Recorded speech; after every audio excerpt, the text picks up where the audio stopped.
அனைவருக்கும் வணக்கம். ரோண்டா பைர்ன் எழுதின மாயாஜாலம் புக்கு. 11வது நாள் மாயாஜால பயிற்சி. ஒரு மாயாஜாலமான வைகறை. காலையில் நீங்கள் எழுந்திருக்கும் போது உயிரோடு இருப்பதற்கும் சிந்திப்பதற்கும் மகிழ்ச்சியாக அனுபவிப்பதற்கும் நேசிப்பதற்கும் நீங்கள் எவ்வளவு அதிர்ஷ்டம் செய்திருக்கிறீர்கள் என்பதை சிந்தித்து பாருங்கள் அப்படின்னு ஒரு ரோமானிய பேரரசர் சொல்லியிருக்காரு. அதிகாலை வேளையை நீங்கள் நன்றி உணர்வால் நிரப்பி இருக்கீங்க அப்படின்னா அன்றைய நாள் முழுவதும் உங்களுக்கு மாயாஜாலத்தால் நிரம்பி இருக்கு அப்படின்னு உறுதி செஞ்சுக்கலாம். நீங்கள் மற்ற காரியங்களை செய்யும் பொழுது கூடவே நன்றி உணர்வையும் இயல்பாக உங்களால் செய்ய முடியும். உங்களோட அன்றாட வேலையின் போது உங்களையும் அறியாமல் நீங்கள் எதிர்மறையை நினைக்கிறதன் மூலம் நீங்கள் உங்களையே காயப்படுத்திக்கிட்டு இருக்கீங்க அப்படின்னு அர்த்தம். நன்றியுணர்வோடு இருக்க வேண்டிய விஷயங்களை நீங்கள் நினைக்கும் பொழுது உங்களுக்கு தீங்கு விளைவிக்கிற எந்த விதமான எதிர்மறை எண்ணங்களுக்கும் இடமே இருக்காது. இந்த செயல்முறை பயிற்சிக்கு பிறகு நீங்கள் அதிக மகிழ்ச்சியாகவும் அன்னைக்கு நாள் உங்களுக்கு சிறப்பாக அமையப்போகுது அப்படிங்கிற தன்னம்பிக்கையோட அந்த நாளை எதிர்கொள்வீங்க. மாயாஜாலம் உங்கள் கண் முன்னால் நடப்பதை நீங்கள் பார்ப்பீங்க. இன்னைக்கு நீங்கள் கண் விழிக்கும் போது நீங்கள் எந்திரிக்கிறதுக்கு முன்னாடி ஏதேனும் ஒரு வேலையை செய்கிறதற்கு முன்னாடி நன்றி என்ற மாயாஜால வார்த்தையை சொல்லுங்கள். நீங்கள் உயிரோடு இருக்கீங்க, வாழ்க்கையில் உங்களுக்கு இன்னொரு நாள் கொடுக்கப்பட்டு இருக்குது அப்படிங்கிற உண்மைக்காக நன்றி சொல்லுங்கள். உங்களோட ஒவ்வொரு வாழ்க்கையும் ஒரு பரிசு தான், ஒரு புதிய நாள் தான், அப்படி ஒன்றும் பெரிய விஷயம் இல்லை அப்படின்னு நீங்கள் நினச்சா ஒரு நாள் நீங்கள் எல்லா விஷயத்தையும் தவற விட்டு பாருங்கள்.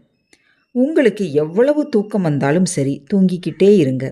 நீங்கள் கண்முழிக்கும் நேரத்தில் உங்களோட வாழ்க்கையில் இன்னொரு நாளுக்காக நன்றி என்ற மாயாஜால வார்த்தையை சொல்லுங்கள். இரவு உங்களுக்கு கிடைத்த அற்புதமான உறக்கத்திற்காக நன்றி.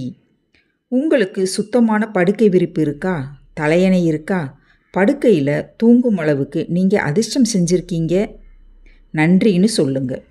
தரையில் உங்கள் கால் படும் பொழுது நன்றின்னு சொல்லுங்கள். உங்களுக்குன்னு பாத்ரூம் இருக்குல்ல, குழாயை திறந்ததும் தண்ணீர் வருதுல, நன்றி சொல்லுங்கள். சுத்தமான நீர் உங்களுக்கு கிடைக்கணும்னு நாடு முழுவதிலும் நகரம் முழுவதிலும் மற்றும் உங்கள் வீடு இருக்கும் தெரு வரையிலும் குழிகளை தோண்டி குழாய்களை பதித்த எண்ணற்ற மக்களை கற்பனை செஞ்சு பாருங்கள், நன்றின்னு சொல்லுங்கள்.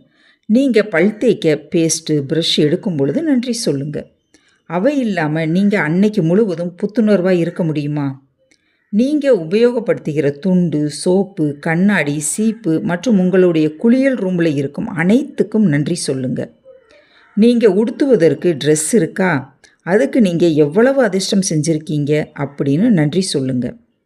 நீங்கள் எப்படி விதவிதமான ட்ரெஸ் உடுத்துறீங்க, காலுக்கு போடுவதற்கு செருப்பு வச்சுருக்கீங்கல்ல, அது இல்லாத ஒரு வாழ்க்கையை கற்பனை செஞ்சு பாருங்கள், செருப்புக்கு நன்றி சொல்லுங்கள். காலை வேளையில் நன்றியுணர்வு பழக்கத்தை செஞ்சு அந்த நாளை மிகச்சிறந்த நாளாக ஆக்குங்க. நீங்கள் ஒவ்வொரு நாளும் கண் முழிச்சதில் இருந்து இரவு படுக்கிற வரைக்கும் நீங்கள் பார்க்குற, தொடுற, உபயோகப்படுத்துகிற அனைத்து பொருள்களுக்கும் அனைத்து விஷயங்களுக்கும் நன்றி அப்படின்னு சொல்லுங்கள். உங்களோட காலை உணவு, டீ, ஜூஸ் இவற்றிற்கு நன்றி சொல்லுங்கள். உங்கள் ஃப்ரிட்ஜு, கேஸ் அடுப்பு, மிக்சி, கிரைண்டர் இந்த மாதிரி சமையலறை பொருள்களுக்கு நன்றியோடு இருங்க. எந்த ஒரு விதிவிலக்கும் இல்லாமல் ஒவ்வொரு நாளும் காலையில் கண் முழிச்சதும் உங்களோட கால்கள் தரையில் பதிக்கும்ல, அந்த நேரத்தில் நன்றி சொல்லுங்கள். பாத்ரூம் நோக்கி நடந்து போவீங்கள, அப்போது நன்றி சொல்லுங்கள். அதுக்கு பிறகு அங்கு தொட்டு பயன்படுத்துகிற, அதாவது சோப்பு, தண்ணீர், டப்பா, துண்டு என ஒவ்வொரு பொருளுக்கும் நன்றி சொல்லுங்கள். நீங்கள் ட்ரெஸ் உடுத்தி அன்னைக்கு நல்லா தயாராகி இருப்பீங்கள்ல, நன்றி சொல்லுங்கள். இப்படி சொல்லும் பொழுது அன்னைக்கு நாள் ஒரு மாயாஜாலமான நாளாக உங்களுக்கு அமையும். பிறகு உங்களுக்குள்ள ஒரு மாயாஜால சக்தி பிறப்பதை உணர்வீங்க. இந்த பயிற்சியை ஒவ்வொரு நாளும் செய்யும் பொழுது அதிகமான நல்ல விஷயங்களை மாயாஜாலம் நிகழ்த்தி காட்டும். இப்போது மாயாஜால நோட்டை எடுத்துக்கோங்க, மாயாஜால கல்லை கையில் வச்சுக்கோங்க.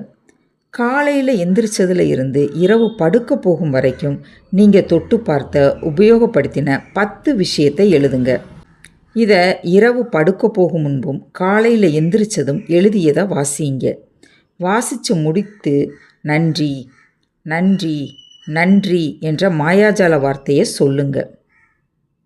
உங்கள் வாழ்க்கையில் மிக பெரும் மாற்றத்தை நீங்கள் உணர்வீங்க. இனி 12வது நாள் பயிற்சியை அடுத்த வீடியோவில் காணலாம். நன்றி, வணக்கம்.